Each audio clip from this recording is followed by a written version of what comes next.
same bike that I chased a couple months ago. In today's video, I'm going to be reacting to one clever way to stop a motorcycle chase by Midwest Safety. Let's get started. On November 8th, 2023, an Arkansas state trooper was on a routine patrol when he saw a motorcycle lane splitting. Lane splitting may be legal in California, but not in Arkansas. Also not legal in Arkansas, going double the speed limit. The trooper quickly flips on his lights and sirens, attempting to pull over the suspect. The situation quickly evolves into a pursuit, one where officers utilize a tactic never seen before on this channel.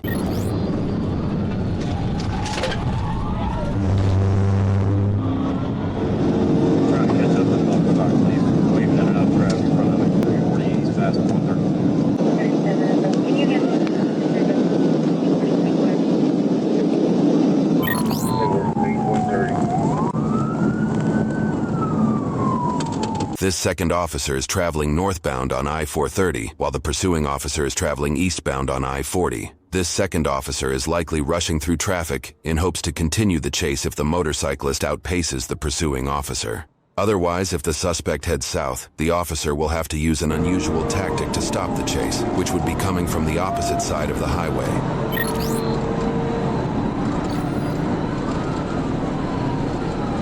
Okay, so despite the traffic violations and the speeding, which we know he's doing, at this point it's very clear that he is running from the police. The police are close enough, they are engaged in enough of a pursuit to know that the motorcyclist almost certainly knows what's happening. So you can tack on evading the police as well. According to the speed tracker on the officer's cruiser, the pursuit reaches speeds of 142 miles per hour. One small misstep by this motorcyclist at these high speeds, and he's done for.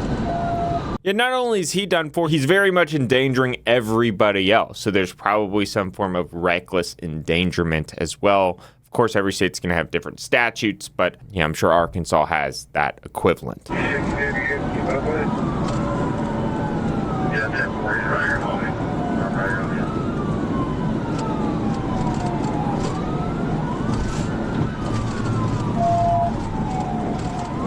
Blue motorcycle.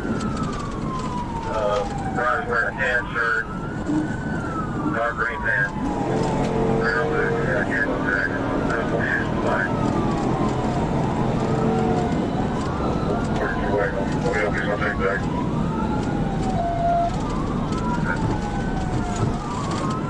37's going out 430 right now. Help me out. 37, I'll try to break it in, get that there. He's able to stay with him.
I know I've made this very clear on this channel before. I have a bias against motorcycles. Don't ride motorcycles. Even if you're a safe driver, they're death machines. But this makes me so mad. It literally makes my blood boil because he's endangering everybody else on the road. This is frustrating. Okay, listen, if he gets to that crash, should get in there, the traffic's back there, there's no interchange, we'll kill me.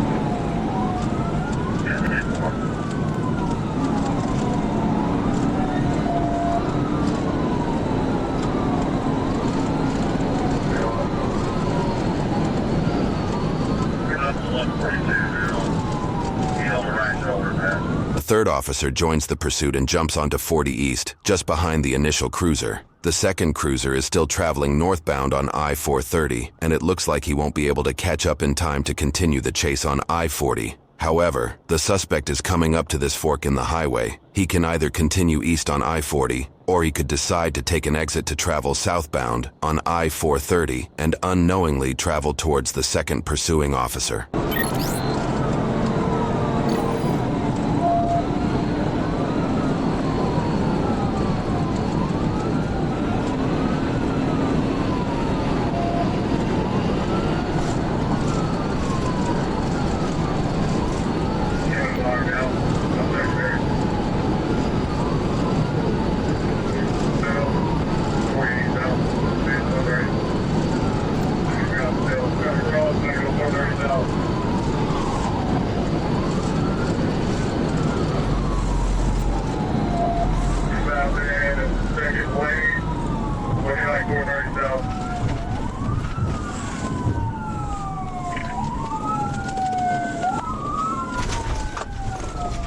The suspect did take the I-430 South exit and is now heading directly towards the second officer. Thinking fast, the officer drives his cruiser over the median in an attempt to make a blockade on the highway. On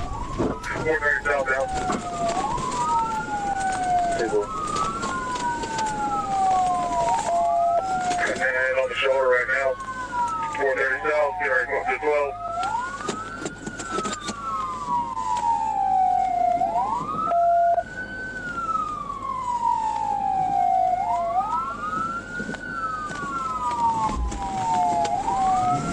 Wow. I just want to point something out. If an innocent person got injured because the police were trying to make a blockade, or they're in a pursuit, or they're chasing the suspect and they accidentally hit somebody else, the motorcyclist is going to be the one who gets charged because he is creating this dangerous environment. He might not be the one who hits an additional car. He's still very much at fault for creating this situation. 430 south, get ready to go to 12.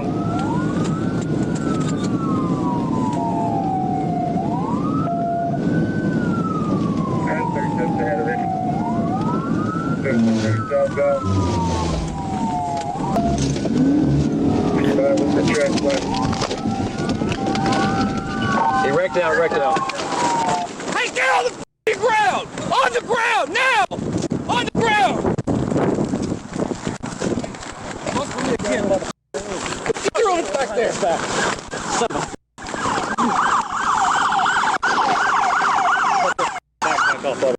Hey, Hey, shut the f*** up! Hey, can I take this helmet off? Hey, shut up!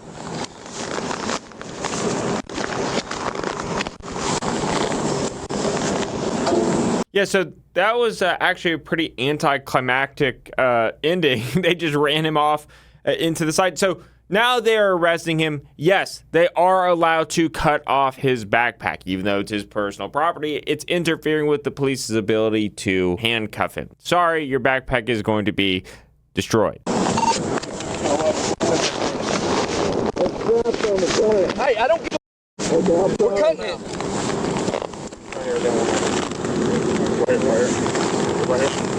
You got these clips on the front, yeah. I don't give a I'm cutting your helmet off too. It's a little pull tab. I don't That care. red tab. I don't care. It's getting cut off. Okay.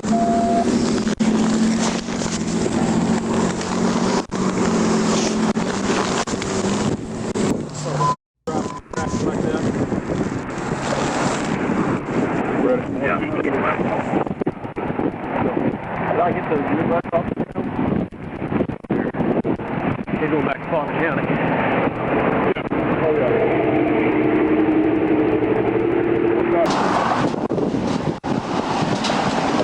Turn this way. Stop facing this way.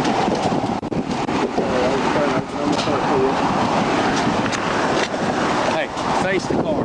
The right remain silent. You understand your rights? Yes, sir. Bike stolen? No, sir. I just found it on Saturday. Okay, so they read him his Miranda rights because he's very clearly being arrested and they want to interrogate him further. At this point, you should zip it. Look, he's already in trouble, right? Officer, respectfully, I will not speak without my lawyer. Boom. Get thrown in the car.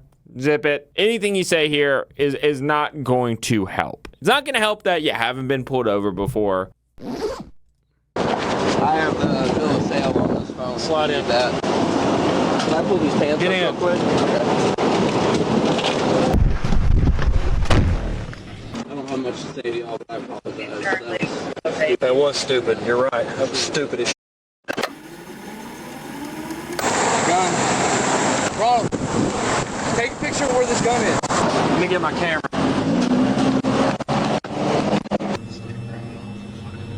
How do you run off the road? I blocked this lane and the shoulder. Did the suspect think that the police were Instagramming? You think they think they're Instagramming? They're taking photos for evidence. They're not Instagramming. How do you run off the road? I blocked this lane and the shoulder. That's the only reason to stop. Yeah. He can either stop or run off the road. Using the math seen here on screen, we estimate that the suspect is traveling roughly 32 to 45 miles per hour when he passes in front of this cruiser. By employing this novel approach, not only does this tactic bring the vehicular chase to an abrupt halt, but it also cleverly prompts the motorcyclist to swiftly and substantially reduce their speed to a much safer level, far below 142 miles per hour. Had you not done what you did, he'd still be running right now. He's got no criminal history at all. He biked the exact same bike that I chased a couple months ago.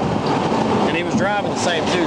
Doing his like, he's getting on top of it, weaving real hard, like trying to shake it, just being stupid, you know. According to a police report, officers discovered he was carrying a blue pistol with an extra magazine in his backpack. Multiple officers in the area noted that they witnessed who they believed to be the same rider speeding excessively days prior, but were not able to stop him. The report lists charges for 1 felony for fleeing in a vehicle causing substantial danger, and several misdemeanors including reckless driving, speeding more than 15 over the limit, which, in this case, it was likely more than 65 miles over the speed limit, improper, unsafe lane change, improper passing on left, improper passing on right, failure to use turn signal, driving vehicle without tags. They are going to stack all of these misdemeanor charges. Obviously, he got a felony charge as well. When you do something like that, the prosecutor's not going to do you any favors. No proof of insurance and no motorcycle endorsement. His current court case verdict and sentencing are currently unknown. All right, y'all, that's it for today's video. Yes, the police did everything correct. They were in a pursuit. They were entitled to use measures such as blocking traffic and running him off the road because he created a danger to everybody else. All right, talk to you later. Bye. Big verdict.